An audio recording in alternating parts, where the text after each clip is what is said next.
उद्देश्य। इस पाठ के अंत में आप निम्नलिखित सीखने में सक्षम हो जाएंगे।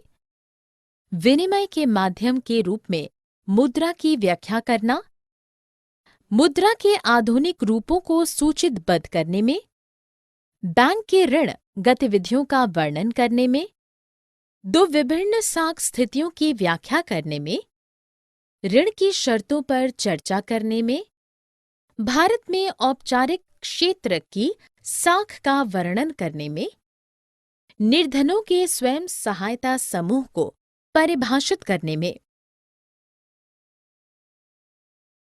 मुद्रा विनिमय का एक माध्यम। मुद्रा अर्थव्यवस्था में एक विशेष प्रकार की संपत्ति होती है जिसका लोग अन्य लोगों या व्यवसायों से वस्तुएं और सेवाएं खरीदने के लिए इस्तेमाल करते हैं। विनिमय का माध्यम वो चीज होती है जिसका खरीदार जब विक्रेता से वस्तु या सेवाएं खरीदना चाहते हैं तो विक्रेता के साथ विनिमय करते हैं। जहां अर्थव्यवस्था में विनिमय के माध्यम के रूप में कई चीजों का उपयोग किया जा सकता है, वही मुद्रा हमारे समाज में विनिमय का सबसे आम और उपयोगी माध्यम है। मुद्रा वह वस्तु होती है जिसका विनिमय के माध्यम के रूप में इस्तेमाल किया जाता है। मुद्रा आधुनिक अर्थव्यवस्था में मध्यस्थ के रूप में काम करती है। इसका वस्तुओं और सेवाओं के विनिमय के माध्यम के रूप में इस्तेमाल किया जाता है और इसका ऋणों के भुगतान के लिए भी इस्तेमाल किया जाता है। प्रचलन में आ जाने से मुद्रा ने वस्तु विनिमय प्रणाली का स्थान ले लिया। मुद्रा के प्रचलन में आने से पहले भारतीयों द्वारा मुद्रा के रूप में अनाज और पशुओं का इस्तेमाल किया जाता है। इस प्रणाली में वस्तुओं और सेवाओं का अन्य वस्तुओं और सेवाओं से विनिमय किया जाता है। इसे वस्तु अर्थव्यवस्था के लिए वस्तु विनिमय के रूपों में जाना जाता है। मुद्रा के आधुनिक रूप। मुद्रा के आधुनिक रूपों में शामिल हैं करेंसी, कागज के नोट, सिक्के, बैंकों में निक्षेप। मुद्रा के पारंपरिक रूपों में शामिल हैं चांदी, सोना, तांबा। मुद्रा का विनिमय के माध्यम के रूप में इस्तेमाल किया जाता है क्योंकि यह देश की सरकार द्वारा प्राधिकृत होती है। इसकी मांग और आपूर्ति देश के केंद्रीय बैंक द्वारा नियंत्रित की जा सकती है। भारत में कानून विनिमय के माध्यम के रूप में रुपए का इस्तेमाल करने की वैधता प्रदान करता है, जिसे भारत में सौदों में अदायगी के लिए मना नहीं किया जा सकता है। कोई भी व्यक्ति कानूनी तौर पर रुपयों में अदायगी को अस्वीकार नहीं कर सकता। प्रत्येक वस्तु या सेवा का मूल्य मौद्रिक इकाई में नापा जाता है। बैंकों में निक्षेप। जिन लोगों के पास अतिरिक्त नकद होता है, वे इसे बैंकों में अपने नाम से खाता खोलकर जमा कर सकते हैं।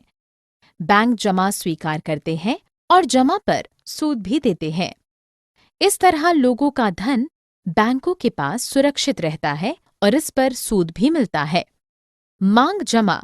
लोगों को अपनी आवश्यकता के अनुसार धन निकालने की सुविधा भी उपलब्ध होती है, जो कि बैंक खातों में जमा धन को मांग के जरिए निकाला जा सकता है।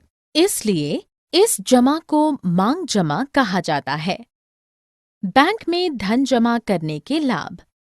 यह घर या काम करने की जगह पर मुद्रा रखने के बजाय मुद्रा रखने की सुरक्षित जगह है। जमा राशि पर लोगों को ब्याज भी मिलता है। लोगों को अपने आवश्यकता के अनुसार धन निकालने की सुविधा भी उपलब्ध होती है। लोग चेक के माध्यम से भी भुगतान कर सकते हैं। बैंक की ऋण संबंधी गतिविधियां। बैंकों की ऋण संबंधी गतिविधियां बैंक कर्जदारों और जमाकर्ताओं के बीच मध्यस्थ के रूप में कार्य करते हैं। लोग बैंकों में अपना पैसा जमा करते हैं और अतिरिक्त आय के रूप में ब्याज की कुछ दर प्राप्त करते हैं। बैंक जमाकर्ताओं को भुगतान करने के लिए जमा रकम का एक छोटा सा हिस्सा अपने पास नकद के रूप में रखते हैं, जो किसी एक विशेष दिन में बैंक से नकदी निकालने के लिए आ सकते हैं। बैंक जमा राशि के एक बड़े भाग का उन लोगों को ऋण देने के लिए इस्तेमाल करते हैं जिन्हें आर्थिक गतिविधियों के लिए धन की जरूरत होती है। इस मामले में ब्याज की उच्च दर पर ऋण के रूप में धन उपलब्ध कराया जाता है। बैंक जमा राशि के एक बड़े भाग का ऋण देने के लिए इस्तेमाल करते हैं। इस तरह बैंक जिनके पास अतिरिक्त राशि है, जमाकर्ता एवं जिन्हें राशि की जरूरत है, कर्जदार के बीच मध्यस्थ का काम करते हैं। बैंक जमा पर जो ब्याज देते हैं, उससे ज्यादा ब्याज ऋण पर लेते हैं। कर्जदारों से लिए गए ब्याज और जमाकर्ताओं को दिए गए ब्याज के बीच का अंतर बैंकों की आय का प्रमुख स्रोत है। साख, इस विश्वास के आधार पर कि भुगतान भविष्य में किया जाएगा, भुगतान से पहले वस्तुओं और सेवाएं प्राप्त करने की ग्राहक की क्षमता को साख कहा जाता है। साख की दो विभिन्न स्थितियां। दो प्रकार की साख स्थितियां होती हैं। पहली स्थिति में निर्माता त्योहार के मौसम के दौरान अपनी उत्पादन लागत का विस्तार करने के लिए इस उम्मीद के साथ ऋण लेता है कि त्योहार के मौसम के दौरान उसके उत्पाद की मांग बढ़ेगी, और बाद में यह स्थिति उसके पक्ष में जाती है क्योंकि यह स्थिति उसे ऋण की राशि का अदायगी करने में सक्षम बनाती है। वह उत्पादन गतिविधियों से अच्छा लाभ कमाता है और वह ऋण की राशि का अदायगी करने में सक्षम हो जाता है, इसलिए वह व्यक्ति पहले से बेहतर हो जाता है। दूसरी स्थिति में खेती के लिए ऋण लेने वाले एक छोटे किसान को समस्या का सामना करना पड़ सकता है, क्योंकि फसल उत्पादन में आदानों की उच्च लागत शामिल होती है, जैसे HYV बीज, उर्वरक, कीटनाशक। किसान आमतौर पर मौसम की शुरुआत में ऋण लेते हैं और फसल कटाई के बाद चुकाते हैं, लेकिन फसल की असफलता ऋण की अदायगी असंभव बना देती है, जो कभी-कभी उन्हें अपनी भूमि का एक भाग बेचने के लिए मजबूर करती है, जिससे उनकी स्थिति बदतर हो जाती है। इस अवधि के लिए वह ऋण जाल की स्थिति में आ जाते हैं। ऋण की शर्तें। ऋण की 4 शर्तें होती हैं। ब्याज दर, उधारकर्ता को मूल राशि के साथ ब्याज के रूप में राशि का भुगतान करना पड़ता है। समर्थक ऋणाधार। समर्थक ऋणाधार ऐसी संपत्ति होती है जिसका मालिक कर्जदार ही है और उसका इस्तेमाल वह उधारदाता को गारंटी देने के रूप में करता है जब तक कि ऋण का भुगतान नहीं हो जाता। आवश्यक कागजात। सभी नियमों और शर्तों के साथ उधार लेने के उचित दस्तावेज जमा किए जाने चाहिए। पुनर्भुगतान का तरीका। स्पष्ट रूप से उस तरीके का उल्लेख किया जाना चाहिए जिसके माध्यम से उधारकर्ता ऋण का भुगतान करेगा। भारत में औपचारिक क्षेत्रक की शाख। अर्थव्यवस्था में शाख के 2 प्रकार के स्रोत हैं, अर्थात औपचारिक क्षेत्रक और अनौपचारिक क्षेत्रक। औपचारिक क्षेत्रक। औपचारिक क्षेत्रक में बैंकों और सहकारी समितियों के ऋण आते हैं। जमा राशि का प्रमुख हिस्सा उन लोगों को प्रदान किया जाता है जिन्हें आर्थिक गतिविधियों के लिए धन की जरूरत होती है।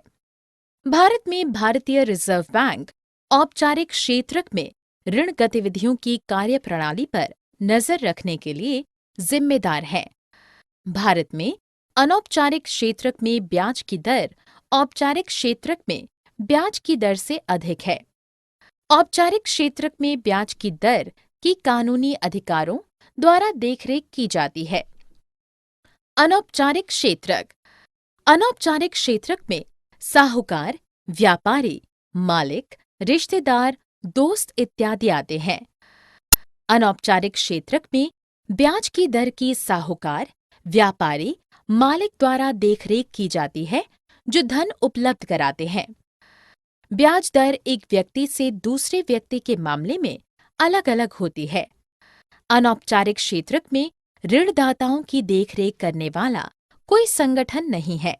ऋणदाता अपना पैसा वापस पाने के लिए किसी भी तरीके का उपयोग कर सकते हैं। ब्याज की उच्च दर के कारण भुगतान की जाने वाली राशि की तुलना में उधारकर्ताओं की आय कम हो जाती है। निर्धनों के स्वयं सहायता समूह। स्वयं सहायता समूह सदस्यों की बचत एकत्रित करने में सहायता करते हैं, जो ज्यादातर गरीब महिलाएं होती हैं। सदस्यों को विभिन्न प्रकार के उद्देश्यों के लिए समय पर और ब्याज की उचित दर पर ऋण मिल सकता है। सभी ग्रामीण क्षेत्रों में बैंकों की सुविधाएं उपलब्ध नहीं हैं। निर्धनों को साहूकारों को ब्याज की ऊंची दर अदा करनी पड़ती है। बैंक ऋण के लिए जरूरी ऋणाधार और कागजातों की कमी के कारण बैंक से ऋण मिलना मुश्किल होता है। एसएचजी की प्रमुख विशेषताएं। एक विशेष एसएचजी में आमतौर पर एक ही गांव के एक दूसरे के पड़ोसी 15 से 20 सदस्य हो सकते हैं। स्वयं सहायता समूह का मुख्य उद्देश्य निर्धनों की बचत एकत्रित करना होता है। लोगों की बचत करने की क्षमता और समूह की सदस्य संख्या के आधार पर प्रति सदस्य बचत 25 रुपये से 100 रुपये या उससे अधिक हो सकती है। एसएचजी उचित ब्याज पर अपने सदस्यों को ऋण उपलब्ध कराते हैं। 1 या 2 वर्षों के बाद अगर समूह नियमित रूप से बचत करता है तो समूह बैंक से ऋण लेने के योग्य हो जाता है। ऋण समूह के नाम पर दिया जाता है और इसका मकसद सदस्यों के लिए स्वरोजगार के अवसरों का सृजन करना होता है। अधिकांश स्वयं सहायता समूह लोकतांत्रिक तरीके से काम करते हैं।